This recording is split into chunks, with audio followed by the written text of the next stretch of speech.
What's up, guys? I hope y'all are doing all right today. Before I get into this, I truly don't know how this is gonna go. I wrote this out, but I didn't know how I wanted to do it or what the Lord wanted to speak to me through this. But I knew I needed to do it. But yeah, so just hang in there. I'm gonna try to. I hope the Spirit just like, even if I don't make sense right now, I hope the Spirit like speaks to each one of you individually. But yeah, I'm gonna go ahead and pray. Jesus, we thank you for this group, Lord. We thank you that we have the opportunity to be able to praise you and worship you, God. Jesus, I pray right now. Would you speak through me, Lord? Would you would my words not be my own? Jesus, but the things that need to be said tonight, would it be said, Lord? Would you speak to these students, Lord? In Jesus' name. Amen. Amen. Okay. Hold on, give me like just a second to kind of pull this up. Alright, so obviously I was out of the country for like a month, almost 2 months basically. And I kind of wanted to share about what God really showed me in that time of me being gone, because like I'm not gonna lie, that was a really challenging time. Like, I mean, like not exactly like bad challenging. Really, it was really good, and there was a lot of things that came out of it. But it was like it was tiring. It wore me out. So the places that we went to, obviously we went to the Philippines with Sila. We went to Belgium, Hungary, Philippines with Sila, and then we went to Cambodia. I'm just gonna kind of go off of like what I saw in each spot and kind of go from there. So in Belgium, it's a very non-religious country. There was a lot of people that were closed off, and there was a lot of language barriers. So it was really hard to be able to talk and be able to connect with those people. But truly, while I was down there, the Lord kind of showed me like that there's power in the name of Jesus. Like when you even just speaking his name, the demons start becoming angry. Like literally, like there's no other power in any other God. I don't know like what order the verses, but okay. So the first verse we have up there, Ephesians 6:12. For we do not wrestle against flesh and blood, but against the rulers, against the authorities, against the cosmic powers over this present darkness, against spiritual forces of evil in heavenly places. Like, I think God truly showed me that there's an enemy. He's out there to kill and destroy us. And there were, specifically in Belgium, there were many times that the enemy would try to come against us and try to, like, attack us. Like, I'll give, like, a few examples. So, when we were out doing ministry out in Belgium, there was I had an opportunity to share my testimony out in the streets. And after I got done, I encountered this one dude. He was a Freemason, and he basically started saying that like Jesus was evil, the Bible was evil, and like it basically shows that the enemy put him there to try to destroy all that we were doing.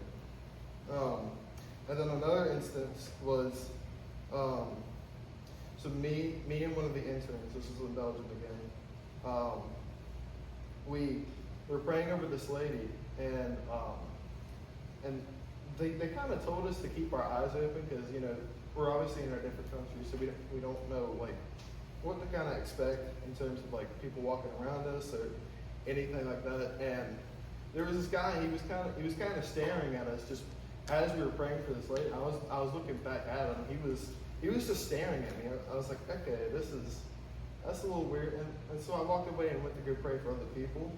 Well, I figured out that a few of the other guys with the interns, they went to go talk to him, and they said that he would make these like spiritual cries, and they felt like that the enemy set them there to keep them from reaching other people. And it just shows that like literally the enemy is going to try to send everything after you, destroy what you're trying to do. And then I have another verse up there. So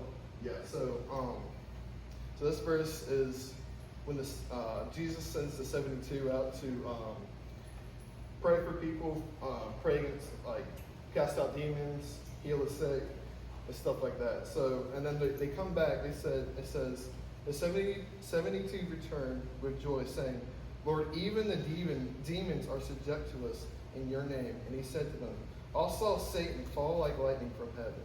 Behold, I have given you authority to tread on serpents and scorpions and all the powers of the enemy, and nothing shall hurt you." And like literally, like guys, we have the power to be able to walk in his name. We cast out demons in his name. And the enemy's gonna try to come against you through that. All right, sorry. Give me like just a moment. All right. So yeah, so that was Belgium, and then for Hungary, it wasn't really like it wasn't really like a ministry like going out and like sharing the gospel. It was more of a so we did like a youth lockup, and we got to basically minister to these the kids that we were with, and we got to tour like the city of Budapest, and we got to share the love of Christ with them. And we didn't even speak their language. They all spoke Hungarian. Some of them spoke English, but some of them didn't understand anything we were saying. So, but we got such a connection with them, like because the Spirit of the Lord was bonding with us, and it was just really cool to see. We weren't down there for too long, so it really wasn't like anything like wild or extremely like crazy. But it was a really sweet time to be able to minister to those kids. And then for the Philippines, obviously, I know some of y'all that were with us. I just have to say that was such a blessing to be with y'all down there. Like that was truly awesome. Like a little piece of home after not being being out of the country for so long. It's like it felt really good to be able to see some faces that I'm familiar with. So, but something that really stuck out to me in the Philippines, there was a lot of need for prayer, especially for healing. And I guarantee for all y'all that went would agree that there was a lot of need for healing. And so we went into 3 different groups every single day. So we weren't always with the same people, and we all saw different things on each day. But from my experience, there were multiple times we'd pray for people, but we wouldn't. Obviously, we saw healing, but there were sometimes we'd pray for people and we wouldn't see anything. And truly, it made me question God, because I'd seen healing before, but it broke me because I'm seeing these people, they're hurting, or their bodies are I don't know. It truly broke me. I started questioning God, why are you not healing these people? And kind of towards the end, He revealed to me that the Lord, He cares about your eternal salvation than your physical right now. But yeah, that was really what God spoke to me in the Philippines. In Cambodia, it was mainly a Buddhist country. And actually the place we were staying at was between 2 Buddhist temples. So it was literally in enemy territory, the area we were staying in. So, and we got to minister to some kids that were raised in Buddhist households, and it we got to share the gospel with them, and we got to pray over them. That was so, like, truly, that was so special. But yeah, that was basically my summer. I kind of want to talk about what God, or like what my life was like before this internship, and areas that God healed me this summer. Because there's a lot that God showed me, and I tried to write it all down, but I truly couldn't, because there was so much that God showed me and God did. But I'll kind of go backtrack to like last year. I'm not gonna lie, guys. Last year was a pretty rough time for my life. I kind of fell into a state of depression. I'm not even gonna lie. It was really bad. I'd pray and I'd say, God, where are you? And I feel like he's so distant from me. I couldn't feel his presence. And I knew that God had called me into missions, because obviously I'd been to South Africa and went to Guatemala, and I felt God's calling to missions. But I kept living in sin, kept falling back in, and I felt like because of that, God can't love me and he can't use me in the way that I feel like I'm called. But I didn't feel like, even though I knew this was my next step, I knew that this is where God was calling me, I didn't feel worthy of it.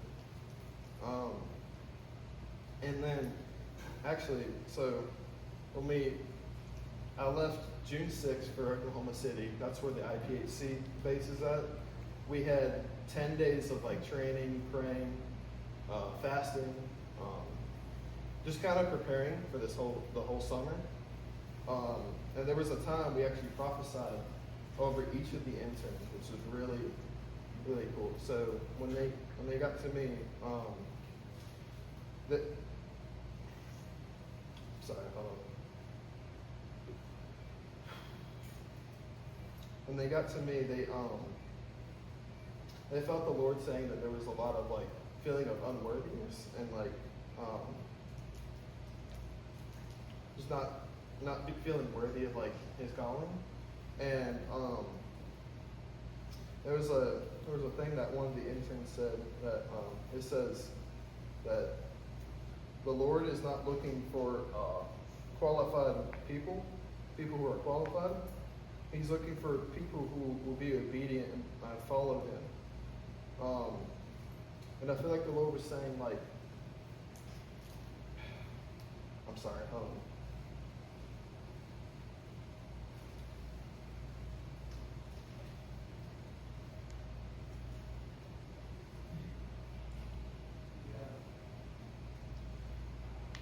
He's looking for people who will be obedient and follow him. And like truly, God healed me of that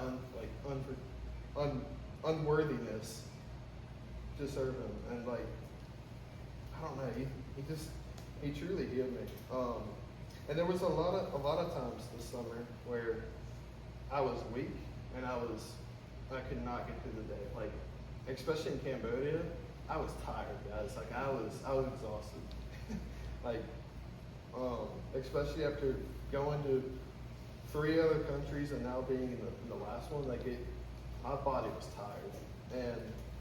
But it was like God was giving me this supernatural strength to keep going because we were serving him. But like, it's kind of funny because like after we were done with the service, we'd all just crash, and it was just crazy. But like, I don't know, the Lord's hand was truly on me that whole time while I was down there.